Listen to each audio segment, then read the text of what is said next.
Esta é a misteriosa cidade megalítica de Nuln Madol. Localizadas ao largo da costa da ilha Pompei, no Oceano Pacífico Ocidental, as escuras colossais colunas de basalto de suas antigas ilhas man-made se levantam do mar Esmeralda. Seus remanescentes, um labirinto intrincado de enormes pedras e vias fluviais, capturam histórias de uma civilização antiga perdida nas marés do tempo.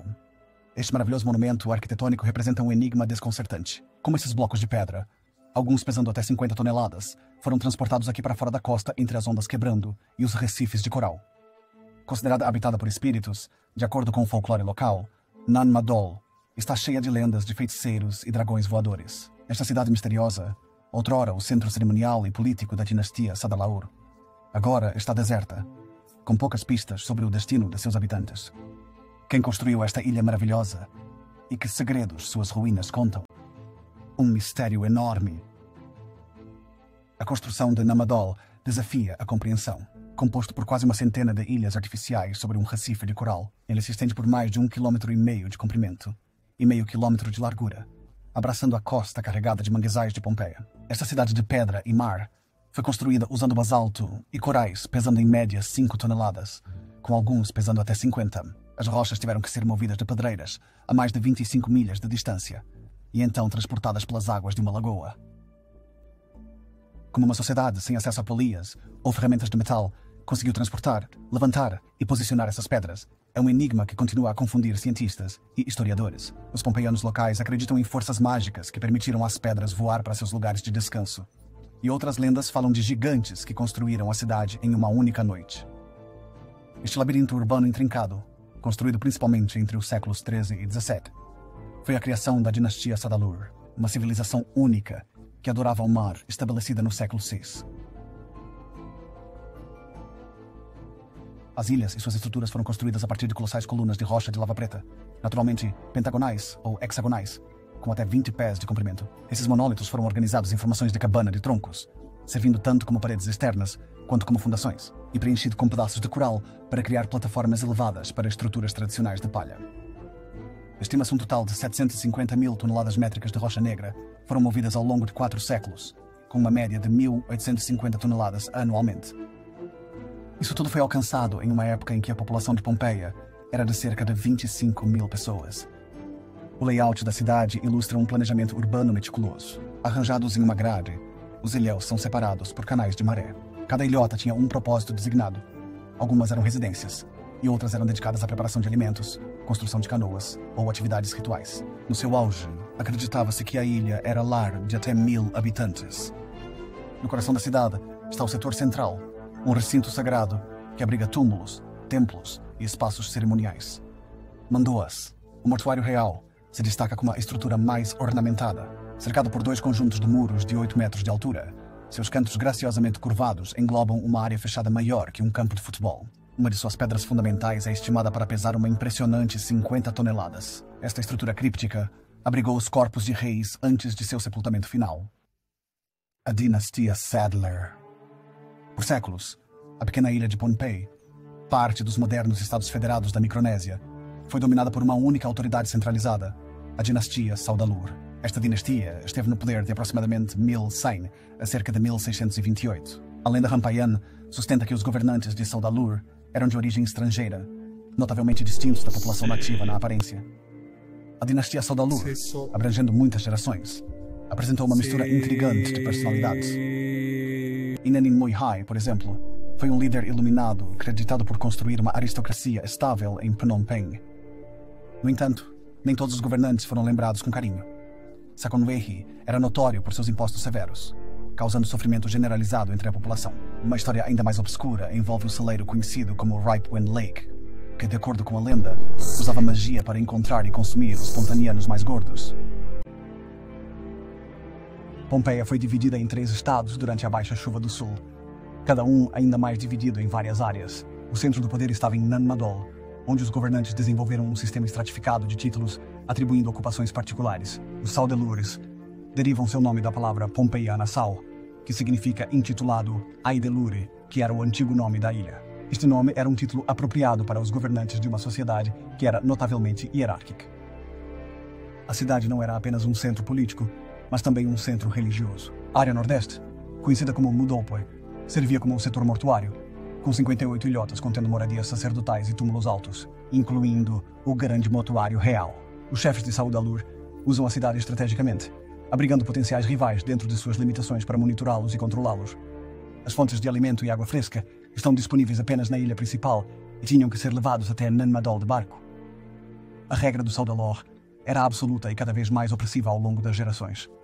A ilha inteira, incluindo os habitantes, era a propriedade do governante Saudalor. O governante arrendou a terra para classes de proprietários que supervisionavam os comuns colhendo-a. Em troca, os comuns eram obrigados a apresentar frequentes tributos de frutas, peixes e outros alimentos ao governante. Com o tempo, as demandas tornaram-se tão severas que a população vivia em estado de fome e servidão. A queda da dinastia Saudalur veio com a invasão de Izor Caligul, outro estrangeiro semimítico. Ofendido pelo governo opressivo e pela falta de respeito do senhor para com os deuses locais, Isocalegol conquistou Pompeia, substituindo o governo centralizado de Saud al-Nur por um sistema mais descentralizado conhecido como sistema Nun-Morkey, o que persiste hoje. Mito e lenda moderna. Uma lenda pompeiana afirma que a cidade foi construída pelos feiticeiros gêmeos Olisipa e Olisopa. Estes feiticeiros, vindos da mítica terra de Catal Ocidental, procuravam um lugar para construir um altar para adorar Nassinun-Sap, o deus da agricultura. Eles finalmente tiveram sucesso, após várias tentativas falhadas, em levar raias a nenhum. A lenda conta que eles levitaram as enormes pedras que compõem Nanmadol com a ajuda de um dragão voador. Após a morte de Alduzipa, Aldusopa tornou-se o primeiro Saurlor e gerou 12 gerações de governantes. Ao longo dos anos, a ilha se desenvolveu uma reputação de ser assombrada, com os locais chamando-a de Cidade Fantasma. Sua aura misteriosa até inspirou as obras de H.P. Lovecraft, que usou a cidade como inspiração para a Casa de Cthulhu em um de seus contos. Estranhos acontecimentos afligem aqueles que tentam pesquisar a ilha, contribuíram para esta reputação e levaram muitos a acreditar que a ilha é amaldiçoada. No século XIX, um governante local fez uma proclamação ameaçando um arqueólogo inglês visitante, dizendo a todos, cito, perturbar o solo sagrado que pertencia aos governantes do passado com poderes sobrenaturais seria quebrar a lei. Essa ameaça já se demonstrou verdadeira anos antes, em 1874, quando um navio carregando centenas de caixas de artefatos de Nanmadol, coletadas pelo antropólogo polonês Jan Kubary, afundou em uma tempestade perto das Ilhas Marshall. A maldição também está entrelaçada com lendas de gigantes que uma vez habitaram Nanmadol. Relatos do início do século XX falam de um governador alemão de Pompeia que desafiou advertências e abriu os túmulos selados dos antigos governantes da ilha. Dentro, dizia-se que ele encontrou esqueletos gigantes medindo de 2 a 3 metros de altura. Uma tempestade tórrida surgiu após a descoberta, e o governante alemão adoeceu, morrendo na manhã seguinte. Tais contos levaram à crença entre alguns de que os construtores de Nanmadol eram gigantes do continente perdido de Mu, ou até mesmo das Ilhas Perdidas de Lemuria. Em tempos mais recentes, houve histórias de caixões de platina encontrados nas águas de Nanmadol durante a ocupação japonesa durante a Segunda Guerra Mundial. Estas histórias falam de mergulhadores japoneses descobrindo vasta riqueza em metais preciosos e pérolas na existência de caixões de platina hermeticamente fechados. Disse que os mergulhadores trouxeram pedaços de pláten para a superfície dia após dia, até que um dia, 2 mergulhadores não voltaram à superfície. Declínio e legado.